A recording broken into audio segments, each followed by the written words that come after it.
Excellencies, distinguished participants, on behalf of the committee, I'm pleased to provide an overview of the evolving terrorist threat posed by ISIL, Daesh, Al-Qaeda and their affiliates, drawing on the latest assessment of the Analytical Support and Sanctions Monitoring Team. I will also provide a summary of the committee's activities from 1st January to 18 November 2025.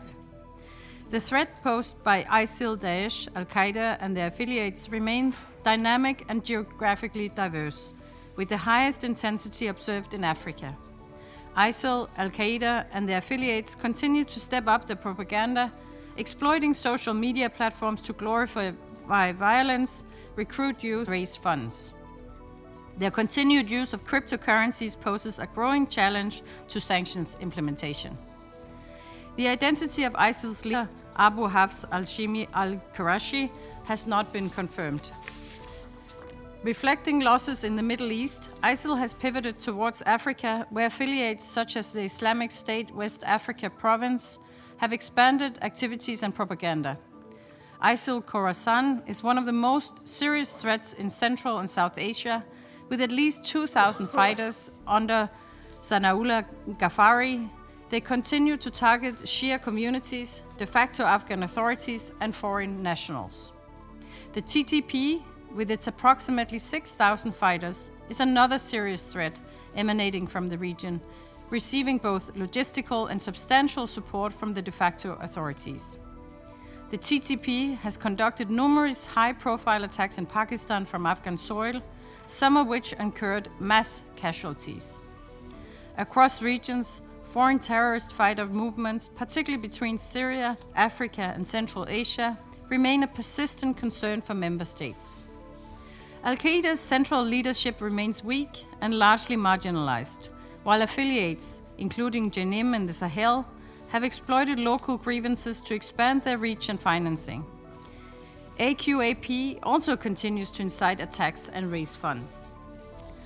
Overall, ISIL and Al-Qaeda have proven resilient, adaptive and opportunistic, exploiting regional instability, weak governance and emerging technologies to sustain relevance and project influence. These developments underscore the need for continued vigilance and close multilateral cooperation under the 1267 sanctions regime. Excellencies, during the reporting period, the committee maintained a sustained program of work. It met in informal consultations 3 times on 7 March, 21st July and 3rd November, and is expected to meet once again in December. The committee is also scheduled to hold a joint open briefing for all member states with the 1988 committee in December.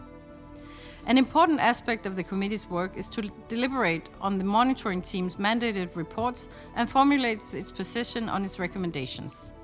The committee undertook this task in July, meeting informally to discuss the monitoring team's 35th and 36th report recommendations.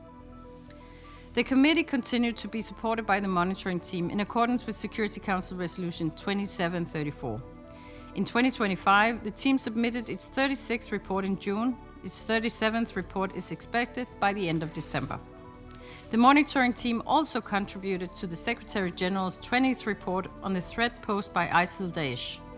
The team also engaged widely with member states, including through travel and 3 regional meetings of heads of intelligence and security services to support implementation of the sanctions regime. The Council maintained the humanitarian carve-out for sanctions through Resolution 2761, which extended the exemption first established by Resolution 2664. In line with Resolution 2664, the committee heard a briefing from OCHA in November on humanitarian implementation.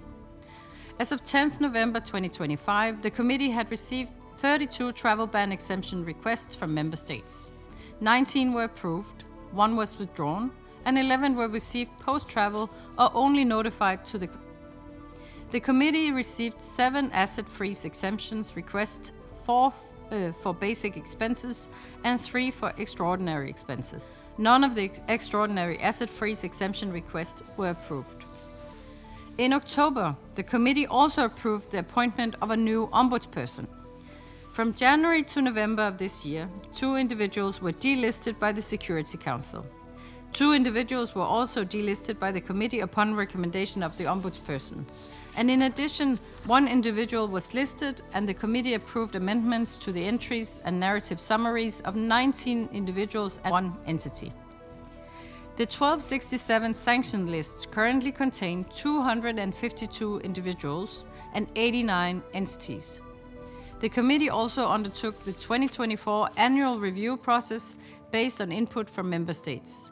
The annual review is still ongoing and is expected to conclude in December. The Secretariat continued to provide substantive and procedural support to the committee, including briefings for incoming council members, public outreach on expert recruitment for the monitoring team, as well as technical maintenance of the sanctions list. Excellencies, the resilience and adaptability of ISIL, Al-Qaeda and their affiliates reinforce the importance of maintaining the 1267 sanctions regime as a core element of the international community's counter-terrorism toolkit. I encourage member states to redouble efforts to identify and propose new designations, to share updated identifiers and supplementary information in support of the annual review, and to engage actively with the committee, the monitoring team, and the Office of the Ombudsperson. I remain grateful for the sustained cooperation of the member states with the committee and its subsidiary mechanisms. I thank you. Let me also express Denmark's gratitude to the permanent representatives of Algeria and Panama, chairs of the 1373 and 1540 committee respectively. I want to thank them for their excellent stewardship during 2025. The threat posed by terrorist groups and their technological advancements underscore the enduring relevance and importance of these critical committees. Terrorist groups are quick to adapt, exploit instability, and take advantage of emerging technologies, making it all the more important that the United Nations maintains effective oversight and responsive sanctions regimes. These tools are vital in constraining terrorist networks, disrupting their financing, and reinforcing the international community's resolve. Together, our collective action remains central to preventing terrorists from threatening stability and undermining the core values of the UN.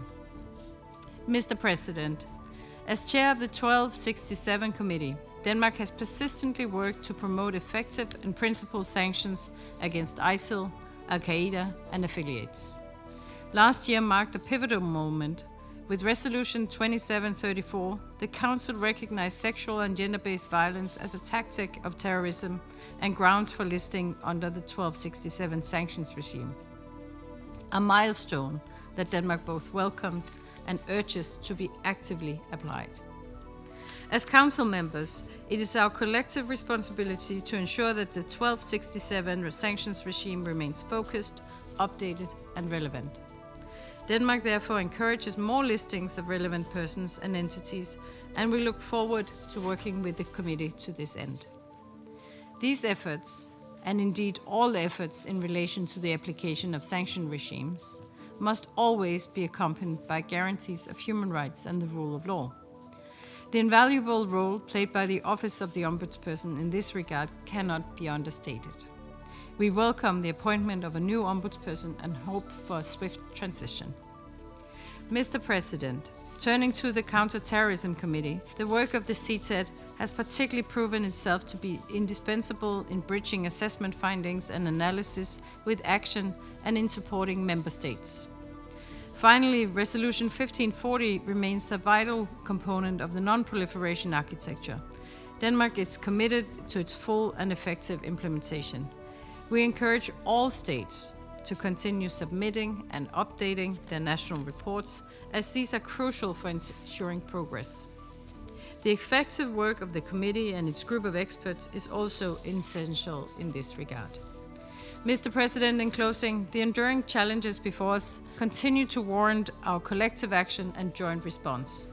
With the increased complexity of global terrorism, Denmark reaffirms its commitment to the shared of these 3 committees. I thank you.